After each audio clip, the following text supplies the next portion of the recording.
आनंद राठी हमारे साथ अब जुड़े हैं बात करने के लिए। मिस्टर राठी, शुक्रिया हमारे साथ इस बातचीत में शामिल होने के लिए। आई थिंक मार्केट कुछ हद तक was living in denial globally कि ट्रंप जीत सकते हैं, लेकिन अब जो आंकड़े आ रहे हैं इसने मजबूर कर दिया है दुनिया भर के मार्केट्स को कि रीस्ट्रेटेजाइज करें। आपका कहना ठीक है, परंतु अभी भी मैं समझता हूँ कि it is little early. Mister Rathi, दूसरा जो मेरा सवाल है आपसे, वो कल ये जो ब्लैक मनी पर सरकार ने कदम उठाया है वो भी पूरी तरह से रिजेक्ट हुआ है। नहीं, ऐसा कहना ठीक नहीं होगा, क्योंकि देखिए ऐसे जब स्टेप ये बड़ा एक जबरदस्त स्टेप है। It is really like a surgical strike. तो इसमें इमीडिएट इसमें डिस्कम्फर्ट आएगा लोगों को, क्योंकि अगले कुछ दिनों तक जब तक वापस दूसरी करेंसी नहीं आती है तो काफी इनकन्वीनियंस हो सकती है 15-20 दिन, महीने भर। परंतु लॉन्ग टर्म आप देखें तो इसका इफेक्ट पॉजिटिव होगा, क्योंकि इससे जो है जो आइडिया था भाई अगर आपके ब्लैक मनी का ट्रांजैक्शन कम हो और व्हाइट मनी का प्रॉपर ट्रांजैक्शन आएगा तो टैक्स कलेक्शन बढ़ेगा, आपका फिस्कल डेफिसिट पे एडवांटेज आएगा। मैं समझता हूँ ये लॉन्ग टर्म में बड़ा बेनिफिशियल स्टेप है, परंतु शॉर्ट टर्म जो इम्पैक्ट आ रहा है लोगों को उसका ये इफेक्ट आ रहा है। तो मैं समझता हूँ ये this will be short live. ये इम्पैक्ट कोई नेगेटिव इसका जो आया है डिमोनेटाइजेशन का, वो स्टेप लॉन्ग टर्म में नेगेटिव नहीं होगा।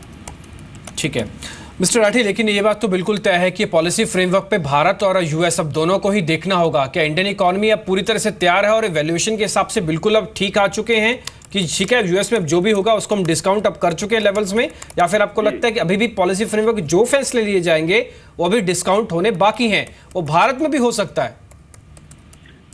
ऐसा है कि देखिए, जहां तक यूएस की पॉलिसी का सवाल है उसका एक बहुत माइनर इम्पैक्ट भारत की इंटरनल उस पे आता है। देखिए ग्लोबल इम्पैक्ट सब जगह आता है। हाँ। क्योंकि भारत वहां से जो पैसा आता है उनके ऊपर क्या इम्पैक्ट आएगा, एफआई इन्फ्लो पे क्या इम्पैक्ट होगा, वो देखने की जरूरत है। परंतु लॉन्ग टर्म में ये देखा गया कि जब सरकार बदलती है शुरू में बड़ा उसका एक रिएक्शन होता है कि इसमें ये हो जाएगा वो हो जाएगा, परंतु सरकार बदलने के बाद पॉलिसीज में बहुत मेजर चेंजेस नहीं आते हैं। तो मेरा मानना है कि ये जो रिएक्शन आते हैं जब भी कोई मेजर चेंज आता है, शॉर्ट टर्म में उसका रिएक्शन आता है। लॉन्ग टर्म में और पर्टिकुलरली ये कहना कि भाई ट्रम्प की सरकार इंडिया के अगेंस्ट में होगी, ये कहना मुश्किल है। देखिए एम्प्लॉयमेंट के बारे में जरूर हर एक बात करता है, परंतु लॉन्ग टर्म में देखिए इकोनॉमिक्स प्रिवेल्स। बिल्कुल, कोई भी कुछ कहेगा, बिजनेस में economy has to prevail, the economics has to prevail. ठीक है मिस्टर अवस्थी, आपको तो इकोनॉमी का और मार्केट में आपने देखा है, काफ़ी एक्सपीरियंस भी है, लेकिन अभी जो सरकार ने एक फैसला लिया कि 500 की करेंसी को हम बंद करेंगे, 1000 को बंद करेंगे, लेकिन उसके बड़ा नोट 2000 का लेके आए हैं। ये समझ में नहीं आ रहा कि आखिरकार ये हाई डिनोमिनेशन नोट्स लेके क्यों आ रही है सरकार। जो चिंताएं उन्होंने बता रहे थे रीजंस बड़े नोटों की वजह से, वो तो 2000 से शायद और बढ़ सकती हैं। नहीं, ये बिल्कुल आई थिंक मानना गलत है। हाँ। देखिए क्या किया सरकार ने, अगर वो पुराने नोट हैं उनको कम्प्लीटली मतलब अब लीगली टेंडरेबल नहीं है, तो उस पैसे का अब वो वही उपयोग कर पाएगा जिसके अकाउंट में प्रॉपर मनी है। तो क्या होने वाला है, to my mind it is likely कि lot of money which is in circulation 500 और 1000 नोट में है, मेरे ख्याल से 15-16 लाख करोड़ रुपया उसका सर्कुलेशन में है। राइट। उसमें से कई 20-30-40% में भी will not come to the banking system at all.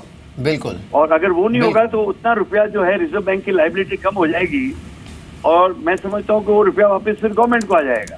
तो एक बहुत बड़ी गवर्नमेंट को इसमें से पैसा आ सकता है। और जो नई करेंसी आएगी उसमें आपने देखा कि गवर्नमेंट ने सारा वो उसमें टेक्निकली ऐसा किया कि दैट कैन बी लोकेटेड। तो so long as the money in circulation goes down, I think the black money will not increase.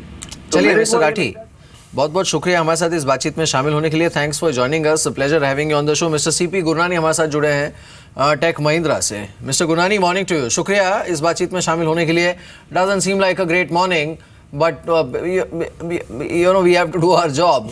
So Trump, he is now sweeping those states which were given कि जहाँ पर Hillary आगे होंगी. So he has swept Florida. इससे पहले हमने देखा कई swing states, Ohio, जहाँ पर उन्होंने जीत हासिल की है. I think markets, the political experts, everybody got it wrong as far as his prospects were concerned. बात तो ठीक ही कह रहे हो. I think overall, when I look at it, Trump आए चाहे हिलरी क्लिंटन आए, और क्लियरली अभी तो ऐसा ही लग रहा है कि ये जीत डोनाल्ड ट्रंप की है। आई थिंक इंडिया की स्ट्रैटेजिक इम्पोर्टेंस बहुत हाई है अमेरिका के लिए, और दोनों ने ही अपनी इलेक्शन रैलीज में इसके बारे में बहुत ज्यादा जोर दिया है कि वो इंडिया के साथ में अपने टर्म्स बनाए रखेंगे। ठीक है। I think geopolitically India is in a very very strong position from a business and a commerce point of view. I mean, Indian IT industry creates jobs. It invests in US. It makes the US companies more competent. So I personally believe, yes, there will be turbulence, ठीक है। but it will be very temporary turbulence. ठीक है mister Gurnani, आप ये बात बिल्कुल ठीक कह रहे हैं कि India IT industry mature enough हो चुकी है और अमेरिका को भी इंडिया की ज़रूरत है कम से कम आईटी फ्रंट पे। लेकिन क्या आईटी इंडस्ट्री को जो पॉलिसी फ्रेमवर्क अभी वहाँ पे बनने वाली हैं, जिसमें वीज़ास को लेकर वापस कंसर्न हो सकते हैं, उनके डोमेस्टिक इंडस्ट्रीज़ को प्रोपेल करने की कोशिश होगी, क्या कंपटीशन बढ़ जाएगा इससे? मार्जिन्स, ग्रोथ, इन सब पे डाउट नहीं होगा आईटी पे, क्योंकि पहले से चिंता तो बढ़ रही है ये। ऐसा है कि मिस्टर ट्रम्प के आने से एक चीज नहीं जा सकती कि आज की तारीख में अमेरिका को प्रगति करने के लिए इनोवेशन और टेक्नोलॉजी की जरूरत है। ठीक है। दूसरी बात यह है कि इनोवेशन और टेक्नोलॉजी स्किल्स अमेरिका के पास अपनी खुद की नहीं है, इसीलिए ही वो स्मार्ट इंटेलेक्चुअल कैपिटल जो कि इंडिया के पास है उसके साथ कोलैबोरेट करता है, उसके साथ पार्टनरशिप करता है। नंबर 3 कि अमेरिकन कंपनीज, चाहे वो अमेजोन हो, चाहे वो माइक्रोसॉफ्ट हो, उनको भी विदेशी मार्केट की उतनी ही जरूरत है। 300 मिलियन लोग ठीक है तो पूरे मार्केट को नहीं डिफाइन करते ना, क्योंकि वर्ल्ड की पॉपुलेशन अगर 6 बिलियन के ऊपर है जी, तो उनको भी जरूरत है कंज्यूमर की हर जगह। बिल्कुल तो बिल्कुल। मेरे ख्याल से इस ग्लोबल इकोनॉमी के I would consider it is a temporary turbulence, and I personally believe that India needs America, America needs India. Absolutely.